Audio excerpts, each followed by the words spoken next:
வணக்கம் சிந்தனையாளர்களே. பொங்கல் முடிஞ்சுதா? இல்ல. அதோட சந்தோஷம் வெளியே போய் பார்க்கறதுல இருக்கு.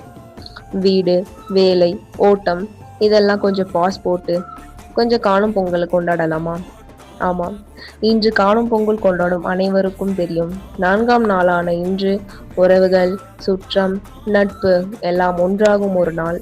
பண்டைய காலத்துல குடும்பங்கள் ஆற்றங்கரை, தோட்டம், வயல்வெளி போய் சந்தோஷமாய் பகிர்ந்தனர். இது வேலை, பதட்டம், அன்றாட ஓட்டத்திலிருந்து சற்று விலகி வாழ்க்கையை காணும் ஒரு நாள். இயற்கையோடு, மனிதர்களோடு, உறவுகளோடு இணையும் பண்பாட்டின் அடையாளம் இது. காணும் பொங்கல் என்றாலே பகிர்வது மட்டுமல்ல, வாழ்க்கையை உணர்ந்து சந்தோஷத்தை அனுபவிப்பதும். அதனால்தான் இன்றும் காணும் பொங்கல் கொண்டாடப்படுகிறது.